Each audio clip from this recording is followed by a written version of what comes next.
Welcome to Sheetal coaching classes. यहाँ आपको मिलेगा क्लास 9th एंड 10th के सभी सब्जेक्ट के NCERT solution free of cost. एक एक क्वेश्चन का यदि आपको इजी सॉल्यूशन चाहिए तो चैनल को सब्सक्राइब कीजिए। न्यू बुक और न्यू सिलेबस के अकॉर्डिंग हम सरल तरीके से आपको सारे सब्जेक्ट का सॉल्यूशन करवाएंगे और आपको क्लासेस देखने से ही सब कुछ याद हो जाएगा, सब कुछ समझ में आ जाएगा। हेलो बच्चों, ये चैप्टर 1 का इंट्रोडक्शन पार्ट 2 है। पार्ट 1 में हमने देखा नंबर्स कितने टाइप के होते हैं और रेशनल नंबर्स के बीच कैसे हम रेशनल नंबर्स को फाइंड करते हैं, ये हमने सीखा था।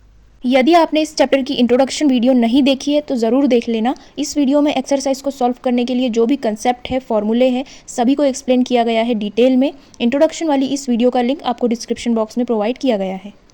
अब इरेशनल नंबर्स को हम थोड़ा और डिटेल में समझेंगे। रेशनल नंबर्स क्या थे? जिन्हें हम P/Q की फॉर्म में लिख सकते हैं। लेकिन इरेशनल नंबर क्या थे? जिन्हें हम P/Q की फॉर्म में नहीं लिख सकते हैं। हमने एग्जाम्पल देखे थे, जैसे √2 है ना, ऐसे ही √3, √5, √7, ये सब क्या है? हमारे इरेशनल नंबर, अपरिमेय संख्या है। इन्हें हम नंबर लाइन पर कैसे प्लॉट करते हैं, ये कंसेप्ट आज हम सीखेंगे। ठीक है, ये मोस्ट इंपॉर्टेंट कंसेप्ट है इस चैप्टर का। एक्सरसाइज 1.2 में जितने भी क्वेश्चंस हैं सभी इसी कंसेप्ट के आधार पर है। तो आइए देखते हैं कैसे इरेशनल नंबर को नंबर लाइन पर प्लॉट करते हैं। सबसे पहले आपको ये समझना होगा, आप जानते हो ये क्या है? हमारा राइट एंगल ट्राइंगल है। ठीक है, समकोण त्रिभुज जिसे हम बोलते हैं। ठीक है, ये होता है हमारा बेस, ये वाली लाइन होती है हमारा परपेंडिकुलर, और जो 90 डिग्री का एंगल बनता है इसके अपोजिट जो लाइन होती है ये होती है हमारी हाइपोटेनियस। ठीक है, ये होता है लंब, ये होता है आधार, और इसे हम बोलते हैं कर्ण। ठीक है, ये आप सभी जानते हैं। इससे रिलेटेड एक इम्पॉर्टेंट फॉर्मूला दिया था पाइथागोरस ने, जिसे हम पाइथागोरियन फॉर्मूला बोलते हैं, थ्योरम बोलते हैं। वो क्या होता है? हाइपोटेनियस का square is equal to base का स्क्वायर प्लस परपेंडिकुलर का स्क्वायर। मतलब जो हाइपोटेनियस का स्क्वायर होता है वो बेस के स्क्वायर और परपेंडिकुलर के स्क्वायर के सम के इक्वल होता है। जो भी हमारे इरेशनल नंबर्स है उन्हें नंबर लाइन पर शो करने के लिए, लोकेट करने के लिए इस फॉर्मूले का यूज़ हमें करना पड़ेगा। तो √2 को हम नंबर लाइन पर लोकेट करने के लिए कंस्ट्रक्शन करनी होगी, जिन टू पॉइंट आपको एक्सप्लेन किया जाएगा कि कैसे इरेशनल नंबर को नंबर लाइन पर प्लॉट किया जाता है। √2 को नंबर लाइन पर शो करने के लिए हमें सबसे पहले नीड है एक स्केल की, और हम एक स्ट्रेट लाइन नंबर लाइन बना देंगे और बीच का ये पॉइंट जिसे हम O नाम देंगे। नंबर लाइन हमने बना ली है। अब √2 को शो करने के लिए जो हमारा O वाला पॉइंट है, इससे 1 यूनिट डिस्टेंस पर राइट हैंड साइड पर हमारा 1 होगा और 2 होगा। ठीक है, सिमिलरली लेफ्ट हैंड साइड पर भी नेगेटिव इंटीजर्स होते हैं, तो -1 होगा और 1 इंच डिस्टेंस पर -2 होगा। तो हम इसे नाम दे देंगे 1 2, लेफ्ट साइड में -1 एंड -2, और इसी तरह से ये आगे नंबर्स कंटिन्यू रहेंगे। अब जो हमारा O वाला पॉइंट है, इससे 1 यूनिट डिस्टेंस पर राइट हैंड साइड पर हमें एक 90 डिग्री का एंगल बनाना है, जिसके लिए हम D स्केल का यूज़ कर रहे हैं, और एक 90 डिग्री पर हम पॉइंट बना देंगे। और 90 डिग्री एंगल की जो भी लाइन होगी वो भी 1 इंच की ही होगी। इस तरह से हमने 1 इंच की लाइन बना ली है। अब हम O और इसे हम C नाम दे देंगे। अब हम O से C को ज्वाइन कर देंगे। ये बन गया हमारा 90 डिग्री का एंगल। अब हमारा O से C तक का जो डिस्टेंस है वो है √2। अब √2 को नंबर लाइन पर लाने के लिए हम क्या करेंगे? उसके लिए ज़रूरत होगी हमें कंपास की, जिससे हम O पॉइंट को रखकर C तक ओपन करेंगे। ये हमने O से C तक ओपन कर लिया है। यहाँ से एक आर्क ड्रॉ करेंगे नंबर लाइन की तरफ। जहाँ भी ये नंबर लाइन को टच करेगी उसे हम नाम दे देंगे D। अब जो OD है वो OC के इक्वल होगा। ठीक है, जो OC हमारा √2 है उसे नंबर लाइन पर शो हमने किया OD के जैसा। ठीक है, तो हम क्या लिख सकते हैं? OD is equal to OC, और जो OC है उसकी वैल्यू हमने कितनी लिखी हुई है? √2। अब हम देखेंगे कि हमने OC की वैल्यू √2 किस कंसेप्ट का यूज़ करके लिखी। देखिए, मैंने अभी आपको बताया था जब हमने राइट एंगल ट्राइंगल पढ़ा, उसका एक इम्पॉर्टेंट फॉर्मूला है, हाइपोटेनियस का जो स्क्वायर है वो बेस के स्क्वायर के और परपेंडिकुलर के स्क्वायर के सम के इक्वल होता है। ठीक है, और ये जो बेस है हमारा वो कितना है? 1 सेंटीमीटर, 1 यूनिट डिस्टेंस था हमारा, और जो हमारा परपेंडिकुलर था ये भी कितना था? 1 इंच है ना, 1 यूनिट था। तो जब हमारा बेस और परपेंडिकुलर 1 1 होता है तो OC की वैल्यू कैसे √2 आई अब हम देखेंगे। H की वैल्यू हमें नहीं पता है, हाइपोटेनियस की वैल्यू, ठीक है। तो हम यहाँ लिख देंगे OC का स्क्वायर, और बेस क्या था हमारा 1 और परपेंडिकुलर क्या था हमारा 1 का स्क्वायर, ठीक है। अब क्या हो जाएगा, ये हो गया OC स्क्वायर और 1 + 1 कितना हो जाएगा 2। अब हम क्या करेंगे, हमें OC की वैल्यू फाइंड करना है और यहाँ OC का स्क्वायर है, तो स्क्वायर को हटाने का सबसे सरल तरीका है कि दोनों साइड रूट लगा दीजिए, ठीक है। तो जो OC का स्क्वायर है इस पर भी रूट लग जाएगा और इस 2 पर भी रूट लग जाएगा। स्क्वायर से रूट कैंसिल हो जाता है, तो OC की वैल्यू हमारे पास क्या आ गई है, √2। इसी कंसेप्ट का यूज़ करके हमने OC की वैल्यू डायग्राम में √2 रखी है और √2 को नंबर लाइन पर कैसे प्लॉट किया वो आपको समझ में आ गया होगा, ठीक है। ये जो हमने राइट एंगल ट्रायंगल बनाया था, ठीक है, तो ये जो हमारा बेस था 1 यूनिट डिस्टेंस पर था O से लेकर, ठीक है। और ये जो परपेंडिकुलर था, जब हमने 90 डिग्री का एंगल बनाया था तो कितना डिस्टेंस लिया था, 1 यूनिट का लिया था। तो इस फॉर्मूले का यूज़ करके कैसे यहाँ OC की वैल्यू √2 आई है ये हमने सीखा। इसी तरह √3, √5 और √7 को भी हम नंबर लाइन पर रिप्रेजेंट कर सकते हैं, जिन्हें हम एक्सरसाइज 1.2 के क्वेश्चन सॉल्व करते समय और अच्छे से सीखेंगे। अब ये मोस्ट इम्पॉर्टेंट कंसेप्ट है हमारा डेसिमल एक्सपेंशन। डेसिमल एक्सपेंशन क्या होता है, जब किसी फ्रैक्शन को सॉल्व करेंगे तो हमारा आंसर डेसिमल में आएगा, उसी को हम डेसिमल एक्सपेंशन कहते हैं। मान लीजिए 8/5 एक फ्रैक्शन वैल्यू है, ये होता है न्यूमरेटर, ये होता है डिनोमिनेटर, ये एक रेशनल नंबर है। यदि हम 8 को 5 से डिवाइड करेंगे तो हमारी वैल्यू कैसे आएगी, डेसिमल में आएगी। 5 1 जा 5, रिमाइंडर 3, देन पॉइंट लगाएंगे 0, 5 6 जा 30। तो ये जो वैल्यू हमारी पॉइंट में आई है ये 8/5 का क्या है, डेसिमल एक्सपेंशन है, ठीक है। तो डेसिमल एक्सपेंशन के भी 3 टाइप्स होते हैं। कौन कौन से होते हैं, टर्मिनेटिंग, नॉन टर्मिनेटिंग, रिपीटिंग, और थर्ड होता है नॉन टर्मिनेटिंग, नॉन रिपीटिंग। तो हम एग्जाम्पल से समझेंगे कि ये क्या होते हैं। ये है हमारा रेशनल नंबर 7/8 फ्रैक्शन वैल्यू है। तो 7 को जब हमने 8 से डिवाइड किया तो हमारा आंसर आया 0.875, ठीक है। क्या है ये, इसका डेसिमल एक्सपेंशन है, और रिमाइंडर हमारा क्या हो गया यहाँ पर 0। जहाँ हमें परफेक्ट आंसर मिल जाए और रिमाइंडर 0 हो जाए वहाँ क्या होता है, टर्मिनेटिंग। ये कौन सा एक्सपेंशन है हमारा, टर्मिनेटिंग, ठीक है। सेकंड एग्जांपल देखिए, 10/3 एक रेशनल नंबर है, फ्रैक्शन वैल्यू है।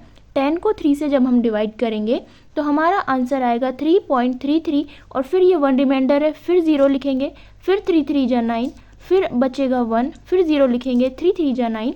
तो जो ये 3 है ये बार बार रिपीट होते रहेगा, है ना। तो जहाँ पर ये रिपीट होगा उसे हम क्या बोलेंगे, रिपीटिंग, है ना। और टर्मिनेट हो रहा है क्या, ख़त्म नहीं हो रहा, ये कभी भी ख़त्म नहीं होगा, ये 3 3 3 कंटिन्यू चलता रहेगा। तो ये क्या हो जाएगा हमारा, नॉन टर्मिनेटिंग एंड रिपीटिंग, है ना। ये 3 क्या हो रहा है, रिपीट हो रहा है, डेसिमल फ्रैक्शन, ठीक है। तो ये हो जाएगा हमारा non terminating and repeating decimal expansion, ठीक है, किसका, 10/3 का।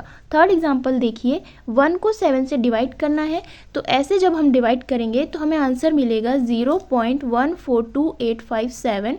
तो क्या ये टर्मिनेटिंग है, नहीं है, क्योंकि ये कभी ख़त्म नहीं होगा। और क्या ये रिपीटिंग है, नहीं, रिपीट भी नहीं हो रहा है। तो ये क्या हो जाएगा हमारा, non terminating and non repeating, ना ही टर्मिनेट हो रहा है ना ही रिपीट हो रहा है। तो ये हो जाएगा हमारा नॉन टर्मिनेटिंग, नॉन रिपीटिंग। तो आई होप आपको डेसिमल एक्सपेंशन के तीनों टाइप समझ में आ गए होंगे। जो हमारे रेशनल नंबर्स होते हैं उनका डेसिमल एक्सपेंशन हमेशा टर्मिनेटिंग और नॉन टर्मिनेटिंग, रिपीटिंग होगा, किसका, रेशनल नंबर्स का। ये आपको याद रखना है। और जो हमारे इरेशनल नंबर होते हैं उनका डेसिमल एक्सपेंशन हमेशा कैसे होगा, नॉन टर्मिनेटिंग, नॉन रिपीटिंग, इसका होगा इरेशनल नंबर का, ठीक है। तो जो हमारे रेशनल नंबर है उनका डेसिमल एक्सपेंशन हमेशा टर्मिनेटिंग और नॉन टर्मिनेटिंग रिपीटिंग होता है, और जो इरेशनल नंबर्स होते हैं उनका डेसिमल एक्सपेंशन हमेशा नॉन टर्मिनेटिंग नॉन रिपीटिंग ही होता है। तो आई होप आपको डेसिमल एक्सपेंशन समझ में आ गया होगा। अब हम देखेंगे नेक्स्ट कंसेप्ट, मोस्ट इम्पॉर्टेंट। अब हम सीखेंगे कि जो डेसिमल एक्सपेंशन है उन्हें हम P/Q की फॉर्म में कैसे लिख सकते हैं, ठीक है। तो यदि हमें डेसिमल एक्सपेंशन को P/Q की फॉर्म में लिखना है तो हम कैसे लिखेंगे। टर्मिनेटिंग में हमारा आंसर ये आया था, तो देखेंगे क्या करेंगे।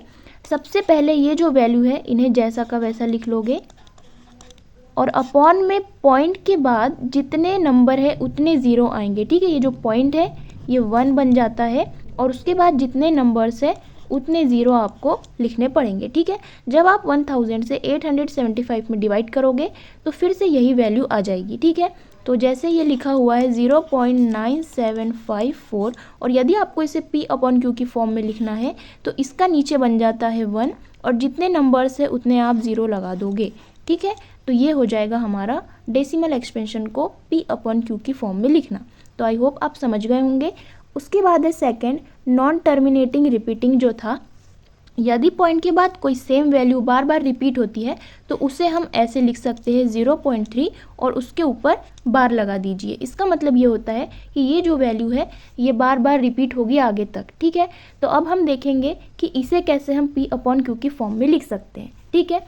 तो मान लेंगे let x is equal to 0.333 and so on, ठीक है। ये कंटिन्यू आगे तक है। हमारी 1 ही डिजिट पर बार रिपीट हो रहा है, ठीक है। 1 डिजिट पर बार है। आपको एक इम्पॉर्टेंट चीज़ याद रखनी है कि यदि 1 डिजिट पर बार रिपीट हो रहा है तो आप 10 से मल्टीप्लाई करेंगे दोनों साइड। यदि 2 डिजिट पर बार है तो आप दोनों साइड 100 से मल्टीप्लाई करेंगे। यदि 3 डिजिट पर बार है तो आप 1000 से मल्टीप्लाई करेंगे, और यदि 4 डिजिट पर बार है तो आप 10,000 से मल्टीप्लाई करेंगे, ठीक है। एक ही डिजिट बार बार अगर रिपीट हो रही है तो 10 से करेंगे, 2 डिजिट अगर बार बार रिपीट हो रही है तो 100 से, 3 डिजिट रिपीट हो रही है तो 1000 से, और यदि 4 डिजिट रिपीट हो रही है तो 10,000 से दोनों साइड मल्टीप्लाई करेंगे, ठीक है। तो यहाँ 1 डिजिट बार बार रिपीट हो रही है तो हम दोनों साइड क्या करेंगे, 10 से मल्टीप्लाई करेंगे, ठीक है। तो हमने क्या लिखा, x इज इक्वल टू 0.333, और ये क्या है हमारा इक्वेशन 1, हम इसे मान लेंगे। अब दोनों साइड 10 से मल्टीप्लाई करना है, x में 10 से मल्टीप्लाई करोगे तो 10x हो जाएगा, और 0.333 में 10 से मल्टीप्लाई करोगे तो ये जो पॉइंट है वो इधर साइड शिफ्ट हो जाएगा, ठीक है। तो क्या हो जाएगा हमारा आंसर, x की वैल्यू 10x की वैल्यू यहाँ पर क्या हो जाएगी 3.333, और ये कंटिन्यू चलती रहेगी, ठीक है। या यदि आपको ये नहीं समझ में आया तो इसे हम देखेंगे हमने कैसे किया। हमने क्या लिखा था, 10x की वैल्यू 0.333 और क्या किया था 10 से मल्टीप्लाई। अब ये जो 10 है, ये जो पॉइंट है, इससे मैंने आपको P/Q के फॉर्म में कैसे लिखते हैं बताया था। इसका नीचे बन जाता है 1, और जितने नंबर्स है उतने लगाते हैं हम 0, ठीक है। उसके बाद में ये 0 से ये 0 कैंसिल हो जाएगा, ऊपर बचा है 333 अपॉन में 100। अब इसे हमें फिर से चेंज करना है पॉइंट में, है ना। तो क्या करेंगे, ये जो है 1 ये यहाँ जाकर बन जाएगा पॉइंट, और ये जो 2 डिजिट है ये उसके 0 है। तो क्या हम इसे 3.33 लिख सकते हैं। इसी वजह से हमने यहाँ पर क्या लिखा है 3.33, है ना। जब 10 से मल्टीप्लाई हुआ तो ये पॉइंट इधर साइड शिफ्ट हो गया, ठीक है। तो आई होप आप समझ गए होंगे, और ये हो जाएंगी हमारी इक्वेशन सेकेंड। अब हमें क्या करना है, सेकेंड इक्वेशन में से फर्स्ट इक्वेशन को माइनस करना है, ठीक है। तो करेंगे माइनस, ये हो गई हमारी सेकेंड इक्वेशन, और ये हो गई हमारी फर्स्ट इक्वेशन, ठीक है। क्या है 0.33, और ये कंटिन्यू है, ठीक है। 10x में से x माइनस करेंगे तो हमारे पास आ जाएगा 9x, ठीक है। और यहाँ 3 में से 3 माइनस करेंगे तो 0, यहाँ पर भी 0, ये भी 0, 3 में से 3 माइनस किया तो 0, और यहाँ पर आ जाएगा 3, ठीक है। मतलब 9x की वैल्यू हमारे पास क्या आ गई है 3। अब हमें x की वैल्यू फाइंड करनी है, तो क्या करेंगे, जो चीज़ मल्टीप्लाई में होती है वो कहाँ आ जाती है, डिवाइड में।